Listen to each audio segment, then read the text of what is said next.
له مړینې یو کال وروسته هم بدن حرکت کوي. د افضل کلیک یوټیوب چینل درنو مینوالو په سلامونو درته ښه راغلاست وایم. که غواړئ دا ورته نورې خوندورې ویډیوګانې زموږ پر یوټیوب چینل تماشا کړئ نو د دې لپاره د افضل کلیک یوټیوب چینل سبسکرایب کړئ، ویډیو لایک او د نورو دوستانو سره شریکه کړئ.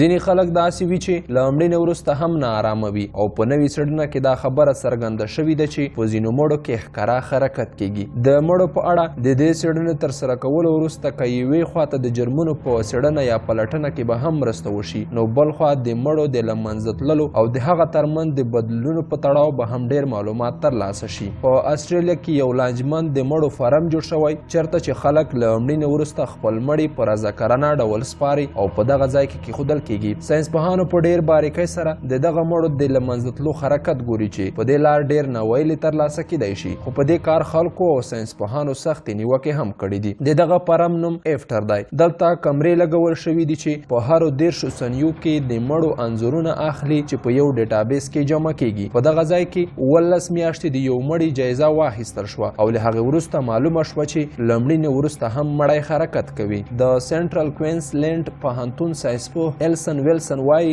موږ ولیدل چې لاسونه حرکت کوي. هغه همداراز وایي چې د مړو د پوسټ مارټم په مهال هم لیدل شوي دي چې مړي حرکت کوي. داسې حرکت چې معلومیږي، خو هغه همداراز وایي چې د مړي د له منځه تلو د فرا فلم کتلو نه وروسته هغه نوره هم حیرانه شوه. هغه زیاتوي لومړی زموږ خیال و چې د مړي د بدن د وچېدو له امله کیدای شي یو څه حرکت وکړي، خو وروسته زموږ له فکره هم هر څه ډېر و. په دې لړ کې موږ د پیښې یا د جرم د مقام د مړو له حالته په ډېر څه خبرېدلی شو. ساینسپوهانو د کمرې په مرسته اوږده ویډیو د لنډولو ویډیو جوړه کړه او له هغه وروسته یې چې ولیده نو پوه شول چې ځینې مړي خپل ځای بدلوي. نو دې څخه د جرمونو په تړاو ډېر معلومات ترلاسه کیدای شي. د دې ویډیوګانو په مرسته پوهان په یو ماډل کار کوي چې آخر څنګه یو مړی حرکت کوي او په دې اړه نورې څه وړاندوینې کیدای شي.